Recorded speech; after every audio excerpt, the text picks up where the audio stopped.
Elias, a gente está assistindo a inversão de valores de toda a parte nesse mundo moderno, nesse mundo que nós vivemos? É exatamente isso, Caio. É a relativização do certo e do errado, né? Hoje isso acontece na nossa sociedade muito por um pensamento que não é conservador, né? Um pensamento que vem para desconstruir tudo aquilo que a gente pensa.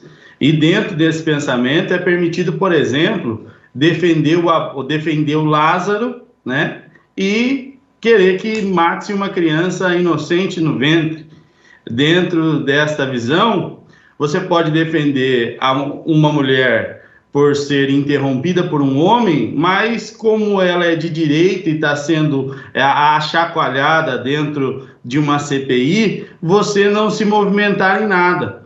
Isso permite com que você defenda meu corpo, minhas regras para uma mulher negra, desde que ela não mexa no seu cabelo, né? Tem que manter ali, porque ela não pode fazer isso, porque é um desrespeito à raça. É uma relativização de tudo e acaba sendo discussões pequenas e parciais. Hoje a gente vê pesquisas, por exemplo, que mostram que o ativismo não corresponde à representação que ele fala que tem. Você vê, por exemplo, que 52% das mulheres não se sentem representadas com o feminismo, né? E muito do que se foi visto na história hoje é negligenciado como se fosse uma conquista de ativismo. Caio, Elias, da onde você tirou isso, que 52% das mulheres não se sentem representadas? Só queria saber qual é essa estatística aí que ele está falando. Essa é da igreja dele, né? Eu acho que eu eu também imaginei, Felipe. Oi? Não, que o Felipe falou que isso saiu da sua igreja. Olha, com certeza da minha igreja tem bastante gente que não se sente representado por isso. Inclusive, o feminismo, algumas conquistas que tiveram foi dentro do cristianismo. O cristianismo respeita. A lei do divórcio, por exemplo, a igreja católica apoiou bastante, né, a lei do divórcio, né? Na década de 70, a igreja católica apoiou muito a lei do divórcio, né? De fato, a igreja apoia muito o movimento feminista. Felipe, eu acho que, sempre com respeito, nós temos um termo, um manual de vida que a gente segue e dentro disso há evoluções, mas a gente mantém sempre aquilo que a gente acredita dentro da Bíblia. E nós vemos algumas evoluções que a sociedade teve,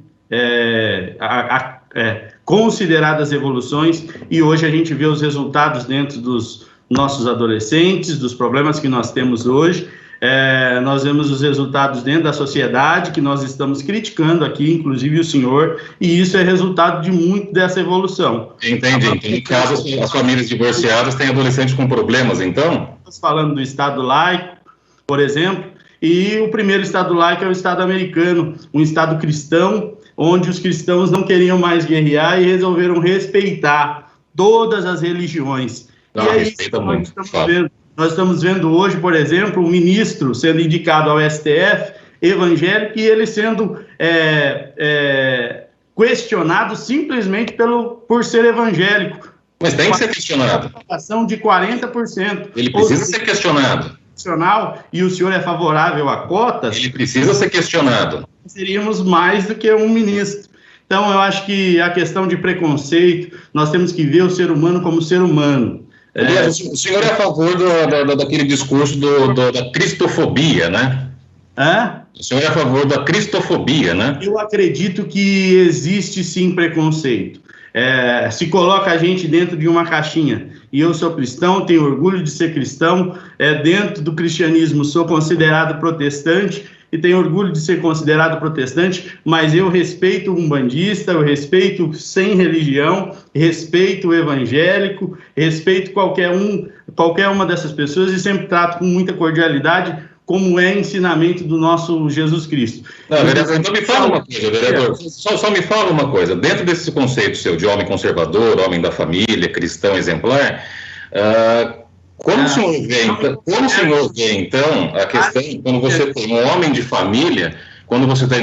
família, por exemplo, que coloca a própria família em risco, quando ele não usa uma máscara num evento com milhares de pessoas, como aconteceu, por exemplo, na motociata do Bolsonaro, que o garupa dele, inclusive, o senhor esteve em Sorocaba conversando com ele, com o Cezinha, e falando, meu amigo Cezinha, deputado e tal. E os dois, naquela motociata, os dois sem máscaras, levando um perigo para a família deles. Dentro do seu pensamento cristão, como isso se passa, então? Um homem que não protege a própria família.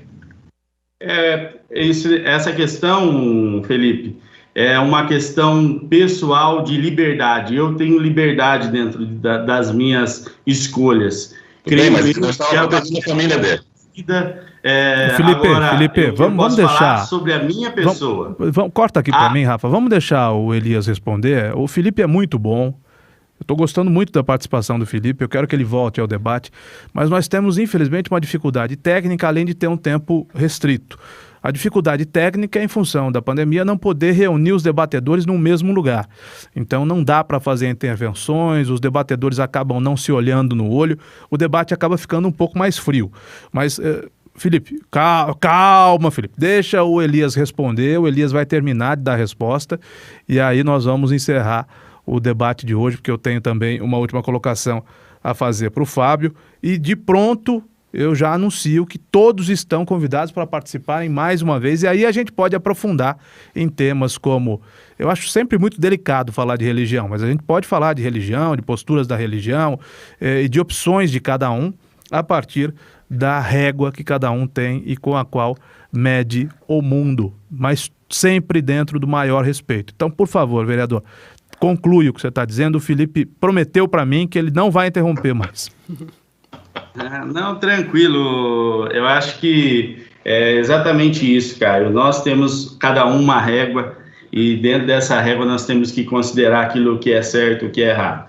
Uma das bases do cristianismo é precisar de um salvador, de um redentor, ou seja, para você precisar disso, você tem que se considerar falho em alguma coisa. Uma outra coisa que um cristão verdadeiro reconhece é que ele falha em todos os dias. Todos os dias nós carecemos de Cristo, todos os dias nós carecemos de perdão, todos os dias nós carecemos de redenção. E a palavra de Deus vai mais longe ainda quando ela fala que aquele que fala que não peca, ou que não erra, ou que não em algum momento não acaba se equivocando, ele torna Jesus Cristo mentiroso. Então, dentro disso daí, a gente não tem nenhum problema em admitir erros. Porém, nós queremos uma sociedade onde as pessoas sejam respeitadas e não fatiadas. Uma outra questão do Evangelho, e hoje a gente, como foi levado para essa parte, e toda vez que se leva para essa parte, nós parecemos loucos, né? Porque quando você fala da parte religiosa, a Bíblia fala que o mundo entende a Bíblia como loucura, assim como Deus entende as coisas mundanas como loucura. Então, quando se leva para essa parte, e a gente está aqui com um debate público, acho que a gente não deveria levar para essa parte, mas aqui o meu respeito ao Felipe, às suas convicções, e a gente tem clareza em falar aquilo que a gente pensa. Outra coisa, porque nós nos vemos como iguais. Eu não vejo negro diferente do branco, não vejo pardo diferente do negro, eu vejo pessoas que são menos favorecidas, pessoas que são mais favorecidas, mas eu vejo humanos, e nós temos que respeitar uns aos outros sempre, buscar o diálogo sempre e sempre buscar convergências, fazer com que o nosso mundo seja melhor. Nós não podemos polarizar ainda mais. Nós criticamos a polarização e quando nós temos a oportunidade de nos juntar, nós escolhemos nos separar ainda mais. Então, essa não é a minha visão e estou sempre à disposição para o debate, para colocar aqui as nossas ideias, sem desmerecer a ideia de ninguém, e no caso o Felipe, que sempre estou à disposição, e já sabia, quando a Nani me convidou, que ele vinha assim com os dois pés no peito, e como bom cristão, a gente está sempre disposto a dar a outra face.